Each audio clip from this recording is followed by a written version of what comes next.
After the guy got both his balls removed at the hospital, he found out they cut the wrong ones. The cancer had already spread through his whole body.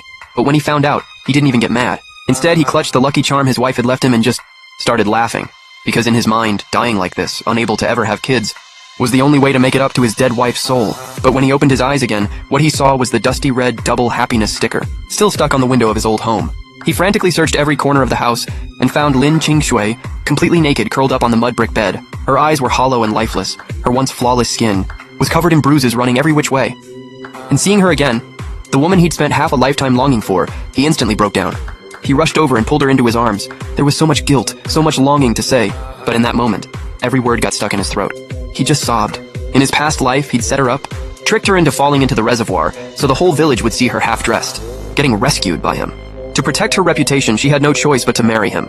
But from the day Lin Qingshui walked through that door, she never had a single good day. Under his endless abuse, she grabbed their baby and jumped into the reservoir. It wasn't until her brother-in-law pulled both their bodies out of the water that he finally woke up. After that, he rode the wave of the times, made more money than 10 lifetimes could spend. But the woman who taught him everything was already gone. Right when he was basking in the joy of his second chance, a blood-curdling scream cut through the air. "Get away from me!" Watching Lin Qingshui tremble from head to toe, he suddenly remembered right now she had just borrowed money from her parents to buy rice porridge for the baby, only for him to snatch it and spend it on booze. Then he came home drunk and put her through hell in bed. The thought of it made him snap. He raised his hand and slapped himself a dozen times across the face. Blood started dripping from the corner of his mouth. Lin Qingshui watched in silence, then let out a cold, bitter laugh. She'd lost count of how many times this had happened. Every time he sobered up, he'd get on his knees and beg forgiveness. But 2 days later, his fists would find her again. She could endure the humiliation he put her through in bed, but she could not stand watching their baby starve with nothing to eat. The baby's faint, weak cry brought a flicker of life back into Lin Qingshui's eyes. She frantically threw on her clothes and picked up her daughter. But because Lin Qingshui had been malnourished for so long, she couldn't produce any milk. And the baby just wailed louder. The baby's crying snapped him out of it too. He jumped out of bed and grabbed his clothes off the floor. "Babe, just wait. I'm gonna go get our girl something to eat." And with that, he took off sprinting toward the little store at the edge of the village. Old Huang at the store spotted him and flashed his yellow teeth. "So what booze you grabbing this time?" "Uncle Huang, can I get some rice porridge on credit? I'll pay you tomorrow." Old Huang heard credit again and gave him a long look, eyeing the puffy handprints across his face. Didn't say a word. Just grabbed a bag of rice porridge off the shelf and handed it over. He thanked him from the bottom of his heart and rushed back home. When he got inside and saw his wife still in the same spot he'd left her, his heart clenched all over again. "Babe, the rice porridge is here." Hearing his voice, Lin Qingshui immediately tensed up. Her pale little face was full of fear. "I'm warning you, don't you dare sell my daughter, or I swear I'll curse your entire family line to die out." He just stood there, frozen. He vaguely remembered, yeah, that was actually a thing. He'd been planning to sell their daughter to some couple in town just to buy more booze. What kind of monster was he? No wonder he died the way he did in his past life. He had it coming, so he set the rice porridge down on the worn-out little bed. "I swear on my life, I am never selling our daughter. Tomorrow I'm heading into town to find work." And with that, he turned and walked out. Once he was outside, he smacked himself across the face a few more times. If he remembered right, it was this very month that Lin Qingshui grabbed their daughter and jumped into the reservoir. Just thinking about it made his whole body shake. It was getting late. The house had run out of food. 20 minutes later, he was at the base of the mountain out back. He yanked the elastic band off his underwear, rigged up a slingshot, crack. He fired a stone and a turtle dove flapped up into the air. In his last life, after he made it big, he got into shooting sports. Messed around with slingshots for a while too. After crouching in the grass for a good half hour, he finally netted a pheasant and knocked down a few turtle doves with the slingshot.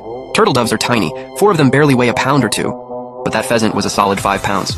He tied everything up with some vine, hung it on a branch, and was about to hoist it all home, when he suddenly realized something behind him was gone. Cold sweat shot down his spine. Did he just run into a ghost? Then out of nowhere, the lucky charm on his chest flashed with light. This was the thing his wife had kept on her body her whole last life. Not jade, not plastic. She'd only taken it off right before she jumped, left it by the reservoir. He looked closer. The light was already gone. He couldn't help but reach out and touch it. The next second, he was pulled into a space. Size-wise, it was smaller than his hospital room. After testing it a few times, he figured it out. Squeeze the charm and you're in. Think yourself out and you're out. With this cheat code in hand, he could absolutely make a comeback this time around. On the way home, most families already had electricity. His place was still running on tallow candles. The worst years of the famine were already over, yet somehow his family still couldn't make ends meet. He carried everything straight to the kitchen. Once it was fully dark outside, he walked into the main room with a huge bowl of turtle dove soup. "Ching ching, dinner's ready. I made turtle dove soup to help with your milk." He called out 3 times before Lin Qingshui slowly walked out from the back room. She looked at the big bowl of turtle dove soup on the table but didn't move toward it, just stood there, eyes full of hatred. In that moment, he looked at his wife in her patched up clothes and felt a wave of heartache. In this era of scarcity, Lin Qingshui's look still stood out like crazy, and he'd just been a complete idiot. Chased her down and didn't even treat her right. Seeing the walls she'd built up around herself, more than anything he wanted to sit down and eat with her. But he knew. As long as he was in the room, she wasn't going to touch the food. "I'll eat in the kitchen." He turned and walked out. Lin Qingsui stood frozen in place, staring at that big bowl of turtle dove soup, an unreal feeling washing over her. Was this a dream? Or was this some kind of last meal? Every time there was food in the house, he'd eat his fill first. She'd get the pot scrapings, so even though she was starving right now, Lin Qingsui didn't dare touch it, not until she stepped outside, and saw him crouched under the window eating soup himself, and hanging at the kitchen door, a big wild pheasant. So he actually went up the mountain and caught all this himself. Only then did Lin Qingsui turn back inside and start eating. After dinner, under his wife's suspicious stare, he took over all the dishes and washed everything up. He'd been a lazy bum his whole life. This was probably the first time he'd ever done a single chore in this house. Once that was done, he thought about what he'd put her through earlier, and went and boiled a pot of hot water and brought it in. "Qingsui, use this to clean up." He set down the basin and walked out quickly. He sat outside the door for a long time before he finally heard the faint sound of splashing water inside. He tilted his head back and stared up at the stars, thinking about how he needed to find a way to make money tomorrow. He had to turn things around fast, it was already fall. Come winter, the temperature would drop to -20. Water freezes the second it hits the air. His wife and kid both needed winter clothes added to their wardrobe. If not, they weren't gonna make it through the winter. Once the splashing stopped, he got up and walked inside. The moment she saw him appear, Lin Qingsui flinched sideways and backed away. "Don't come near me!" Seeing that, he cursed himself out internally for being such an animal before. He knew the wall she'd built wasn't coming down anytime soon, so he kept his voice calm and gentle. "I'm just here to grab the basin, I'm leaving." He picked up the basin off the floor and walked out. Lin Qingsui didn't even look at him. The second he was out the door, she quickly got dressed. Out in the courtyard, he rinsed off with the leftover warm water his wife had used, because he'd been lying in the grass for ages trying to catch those turtle doves. After washing up, he sat down on the doorstep. He started thinking back on his past life. For a stretch of time, some outsiders kept coming to go deep into the mountain to harvest stuff. They were scared of getting lost, so they tracked down his then useless self to be their guide. Back then, he just figured, these city folks had nothing better to do. But he'd watched them work enough times that he knew exactly how to spot wild dendrobium. He could totally go dig some up and sell it now. That thought hit him like a shot of espresso. He tied up a torch, threw together some basic tools, and called into the room, "Babe, lock the door, I'm heading out for a bit." He was out the whole night, didn't get back home until 4 in the morning. Lucky break though, on the way back down the mountain, he stumbled onto a civet cat nest. He dug out a few that hadn't even opened their eyes yet. Got home, cleaned them up quick, kept one in the kitchen, then loaded up 2 baskets and headed into town. Town had a market on odd-numbered days, so he found a busy spot and laid out the civet cat meat and pelts from the baskets. "Hey young man, nice mountain haul." He'd figured if he couldn't sell it, he'd just take it home and make a stew, share some with his older brothers and sisters. But he'd barely set up when someone came asking about the civet meat. An old man and old woman took one look at him, tan as a brick.